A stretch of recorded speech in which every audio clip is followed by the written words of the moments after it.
Assalamualaikum warahmatullahi wabarakatuh. Balik lagi di dunia audio.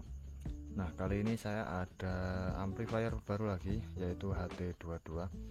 Sebenarnya kemarin itu pengennya HT21 aja ya, karena harganya lebih terjangkau. Kalau HT22 ini lebih mahal ya, cuman karena ada drama ya dengan si penjualnya, jadi ya mau nggak mau harus beli yang HT22. Jadi mungkin cerita sedikit ya, kemarin itu kan produknya habis, dan kalau di shop itu kan ada fitur wishlist ya, atau favorit. Jadi sementara itu saya favoritkan, nunggu sampai stoknya ada. Dan kebetulan juga itu ada notif barangnya ready, itu langsung saya check out ya, langsung saya bayar, langsung saya check out. Nah, nggak lama kemudian ya, mungkin sekitar 1 jam, sama penjualnya itu di chat, katanya barangnya habis. Loh, kok bisa, padahal kan udah check out gitu. Saya masih agak penasaran sih. Akhirnya ya udahlah, suruh ngebatalin kan, ya mungkin nunggu stok berikutnya.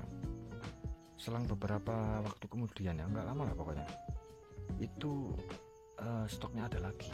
Nah, kan bingung kan. Ya udah, saya nggak mikir panjang karena memang udah nunggu beberapa hari kan. Saya cekot lagi dan terulang kembali, itu dicat sama penjual ya sama, suruh ngebatalin karena stoknya sudah habis. Ini gimana maksudnya? Kan aneh gitu sama penjualnya kayak gitu. Niat jualan atau enggak sih? Jadi ya udahlah, akhirnya karena udah kesel ya, saya pindah ke toko lain dan ya adanya cuma HT22. Jadi ya udahlah, mau nggak mau kan, daripada ribet. Oke, untuk boxnya seperti ini ya, dia biasa seperti ini, polos. Untuk di sini ada tulisan HT22. Ini kemungkinan sistem 2.1 ya, dan ini nggak tahu ini bahasa China. Kemudian di sini ada barcode lagi, apa ini kurang tahu. Langsung aja kita buka isinya tuh apa. Nah, isinya tuh seperti ini. Ada potensio, dan ini juga sama. Terus kemudian di sini ada lagi, kita mendapatkan ini potensio dan beserta dengan baut atau murnya ya. Kemudian kita juga pastinya mendapatkan ini, menu utama kita ini ya, HT22 seperti ini. Oke, saya rapikan terlebih dahulu. Oh ya, untuk amplifier ini sebenarnya udah saya buka ya tadi ya, udah saya buka. Dan untuk potensinya sendiri, di pas awal kita buka itu dapat gini ya. Jadi kan tadi ada dapat 2 jenis potensio ya, yang satu ini sendiri, terus yang 4 ini dia gabung. Nah, jadi ada bungkusnya sendiri, dan khususnya di bungkus ini dia ada barcode lagi. Nah, untuk barcode ini tuh untuk buku panduan lah, jadi kayak petunjuk penggunaan gitu. Ada 2 bahasa, dia yang pertama pakai bahasa Cina, dan ada juga yang versi bahasa Inggrisnya. Kalau kalian mau baca ya silahkan scan barcode ini ya. Oke, jadi kita mendapatkan ini ya, barang-barang yang kita dapetin ketika di waktu pembelian. Ada knot dan potensio. Nah, kenapa potensio ini beda, nanti akan saya jelaskan. Nah, yang pertama ini karena memang beda ya ukurannya. Ini dia ukurannya pakai 10K, dia pakai 10K. Kemudian yang 4 ini dia menggunakan 50K semua. Dan ini sebenarnya bisa, ini enggak harus gabung ya, ini bisa dipotong seperti ini. Mana nih? Ini bisa dipisah seperti ini ya, tinggal kalian mau pisah atau enggak. Oke, ini saya singkirkan dulu. kita langsung bahas ke menu utama atau si amplifiernya. Untuk penampakannya seperti ini ya, HT22 sebenarnya mirip juga dengan HT21, cuman bedanya itu yang paling kelihatan yaitu ya potensio dia terpisah. Sebenarnya potensio terpisah ini kalau saya pribadi sih menjadi nilai kekurangan ya, karena kan nilai ringkasnya tuh nggak dapat lah. Dan ada lagi lah, nanti akan saya jelasin juga untuk kekurangannya, kenapa potensio terpisah itu menjadi kekurangan terbesar lah menurut saya. Oke, untuk amplifiernya seperti ini, dan untuk belakangnya sendiri dia seperti ini. Cuman di sini nggak tahu ya, nggak ada tulisan Woozy Audio dan app-nya ini nggak ada. Oh ya, ini tadi tuh untuk mendownload aplikasinya ya. Jadi sebenarnya ini udah support aplikasi, walaupun di sini nggak tertulis ya. Biasanya kan ada tertulis app atau di bagian belakang sini ya, cuman nggak tahu ini nggak ada tulisannya. Oke, langsung kita bahas dari mana dulu ya, mungkin dari sini ya. Untuk potensio yang pertama ada volume, T1 ini untuk master volume, ini M ini bukan mic ya, tapi master volume. Kemudian ini 2 ini untuk pengaturan satelit, ada bass dan juga pengaturan treble. Kemudian ada untuk pengaturan subwoofernya, ini ada bass frekuensi dan volume umum ya, seperti biasa ya. Dan untuk pemasangannya sendiri ini mana tadi ya, yang 10K, karena ini kan tadi dibedakan ya. Yang 10K ini untuk bagian volume. Terus untuk yang 50K atau yang gandeng 4 tadi, ini itu untuk yang ini ya. Untuk pemasangan bebas, kalian tinggal sesuaikan sendiri. Yang penting ini tuh nggak boleh tertukar. Terus kemudian di sini juga ada grounding ya. Di sini kalau membutuhkan grounding ini ada tempatnya juga. Kemudian yang paling besar ini ada fan tentunya, TDA 7498E selalu ada kipasnya. Kemudian untuk IC ini, IC-nya pakai apa ini? Nggak fokus ini. Waduh, nggak kelihatan ya. Mungkin akan saya fotokan aja kali ya. Ada 4 buah IC di sini, 1 2 3 4. Kemungkinan yang satu untuk subwoofer dan itu untuk preamp tone control ya. Untuk echo-nya sendiri dia pakai 220 UF 50 volt. Untuk mereknya sendiri dia pakai apa ini? Changxin ya, ini kemungkinan original dari China-nya sana. Kemudian di sini ada dioda pengaman ya, kalau nggak salah. Terus untuk coilnya dia lumayan tebal dan sepertinya ini kualitasnya bagus, ada 6 ya. Terus kemudian di sini ada apa ya nih? Ini saya kurang tahu ya. Yang abu-abu ini apa ya? Ini sepertinya juga tulisan Cina. Terus untuk fitur-fiturnya di sini ada DC input, tentunya DC input, atau bisa juga dari sini ya. Di sini ada keterangannya. Dan untuk inputnya dia bisa sampai 36 volt maksimal, minimal di 15 volt ya. Terus kemudian ini ada output speaker, yang ini subwoofer. Kemudian yang sisanya ini untuk satelit RL. Dan fitur selanjutnya di sini ada USB. Nah, untuk USB-nya sendiri dia bisa support banyak format ya. Yang pertama itu WMA, FLAC, APE, MP3, WAF, dan M4A. Terus di sini juga ada aux input. Ini bukan aux output ya, tapi aux input. Pakai jack 3,5 mili ya, atau jack HP.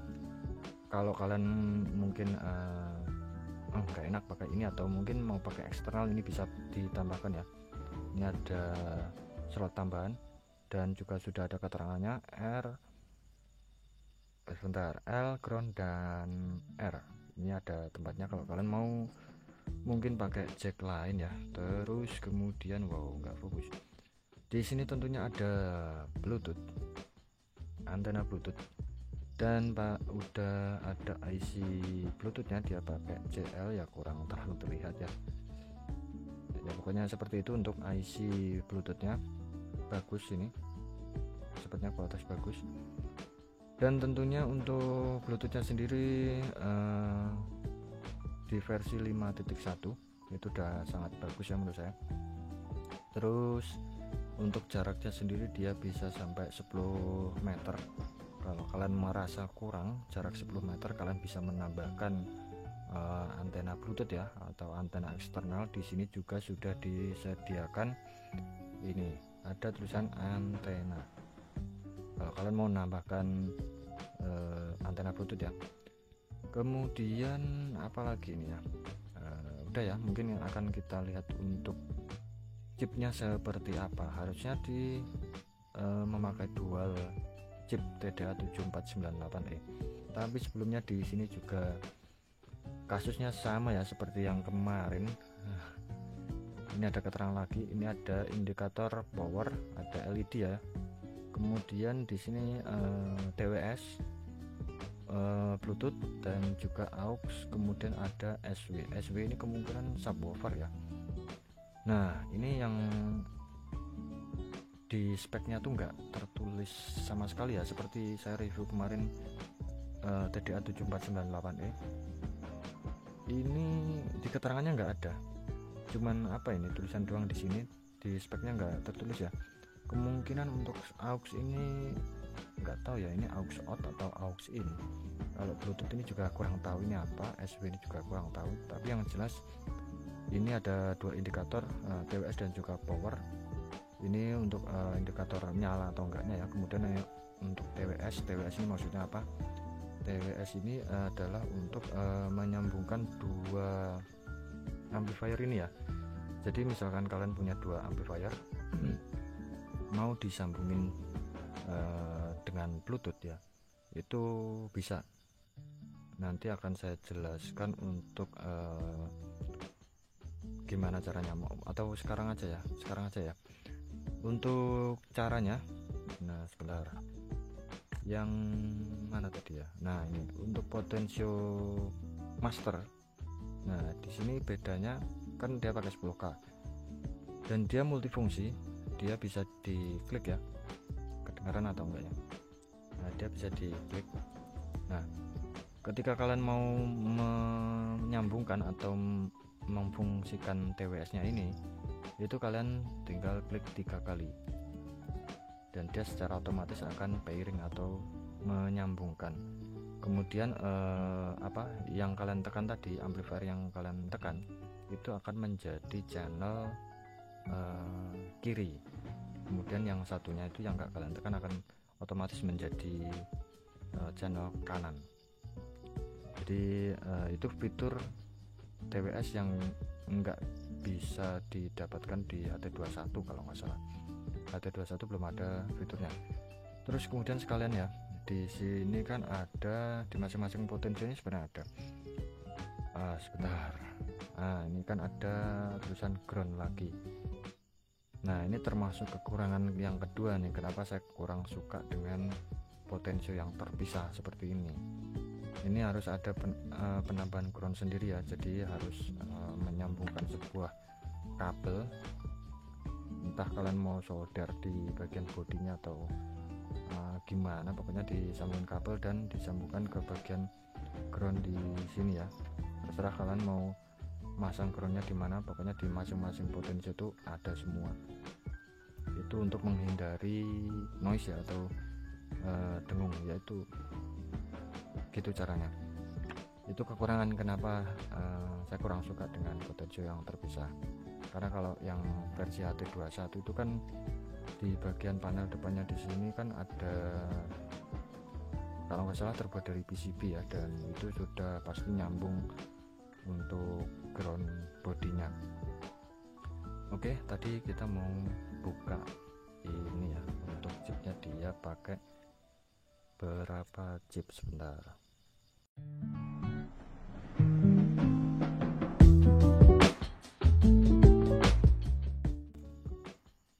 Oke,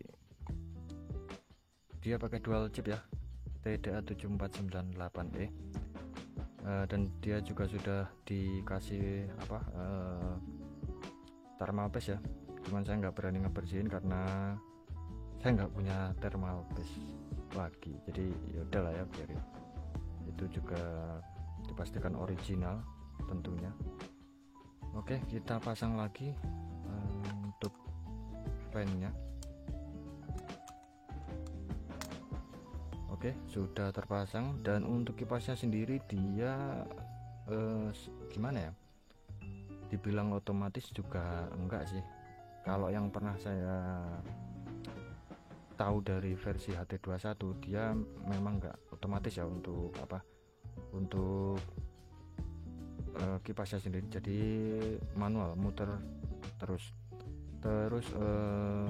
Kalau yang ini dia itu muter ketika ada sinyal masuk. Kalau matinya tuh dia ketika sinyal itu nggak ada sama sekali atau volume 0 itu baru dia akan mati secara otomatis. Jadi ketika kalian membuka volume kecil atau intinya ada suara masuk, dia otomatis akan berputar. Jadi ya dikatakan otomatis juga enggak ya. Oke, kemudian untuk yang penting proteksi ya, dia juga sudah dilengkapi dengan pengaman lah tentunya, atau proteksi. Yang pertama tuh dia udah bisa over temperatur atau overheat ya, atau kepanasan karena dia sudah punya kipas tentunya. Kemudian overcurrent itu ampere berlebih. Terus kemudian dia juga sudah ada fitur short circuit. Kemudian yang terakhir ada anti statis proteksi. Oke ya, bukan itu. Oh iya, hampir lupa nih. Untuk outputnya sendiri, dia di masing-masing output untuk LR atau satelit dia bisa 30 sampai dengan 160 watt maksimal, tergantung power supply yang kalian gunakan. Terus untuk subwoofernya juga sama, 30 sampai dengan 220 watt. Karena dia BTL jadi lebih besar ya untuk daya subwoofernya. Oke, mungkin seperti itu aja ya kali ya untuk pengenalan ini. Dan untuk aplikasinya nanti akan mungkin saya screenshot atau gimana ya, pokoknya aplikasi itu basic banget. Untuk aplikasinya dia bisa mengganti nama Bluetooth dan memberikan password tentunya, dan dia juga bisa mengganti password. Dan untuk aplikasinya sendiri dia bisa mengatur equalizer tambahan jika kalian merasa kurang ya, kalian bisa otak-atik equalizernya di aplikasinya. Kemudian ada update, bisa untuk update firmware. Nah, maksudnya update firmware ini saya juga kurang paham, yang diupdate itu aplikasinya atau si amplifiernya ini. Kalau yang diupdate amplifiernya ini, waduh, udah pasti bagus dong. Tapi kalau yang diupdate firmware itu cuman aplikasinya doang, ya biasa aja lah. Oke, mungkin langsung kita cek sound aja ya, gimana kira-kira suara dari amplifier HT22 ini, yang pastinya harusnya bagus dong. Oke ya, ini sudah saya pasang semua untuk speaker dan juga power supply-nya menggunakan SMP 10 ampere di 24 volt. Dan untuk bass treble-nya ini saya tengahin semua ya. Terus untuk subwoofer saya matikan dulu dan nanti akan saya buka pelan-pelan. Oke, kita play lagunya aja.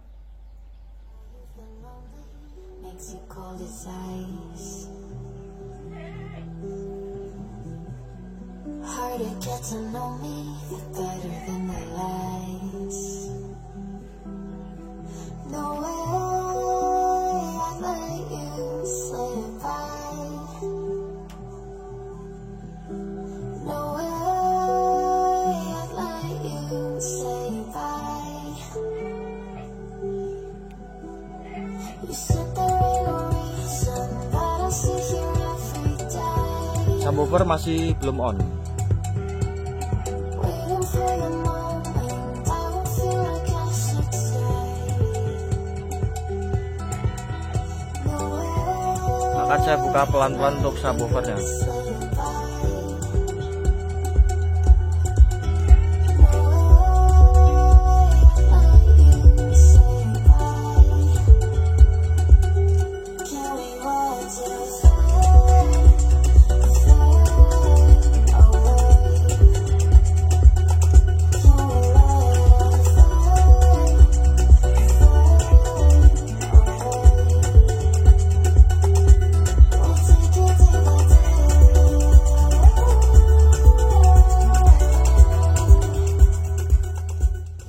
Volume subwoofer ini di jam 10 ini udah lumayan kenceng ya.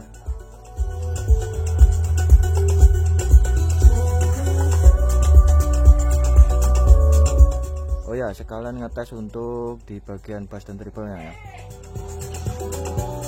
Ini untuk bass ya.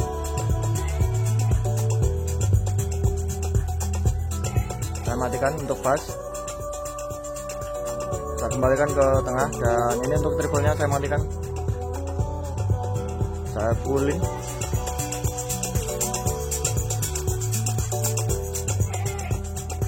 Berfungsi ya. Dan ini untuk frekuensi. Ini enaknya kalau di speaker yang saya pakai ya seperti ini settingannya.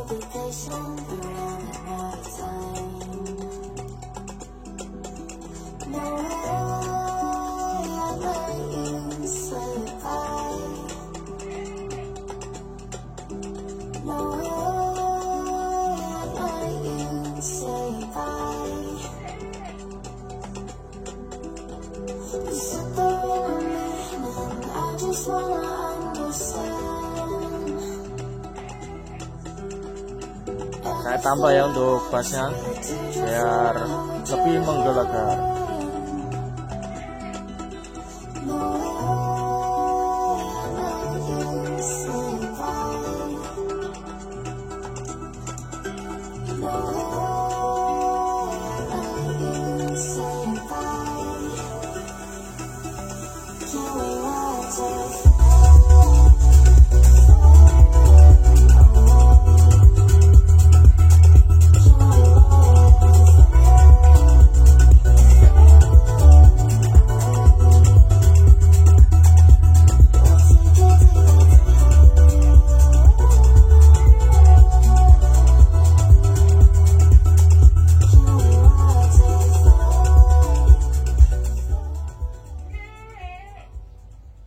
Oke ya, kurang lebih untuk hasil dari suaranya seperti itu ya.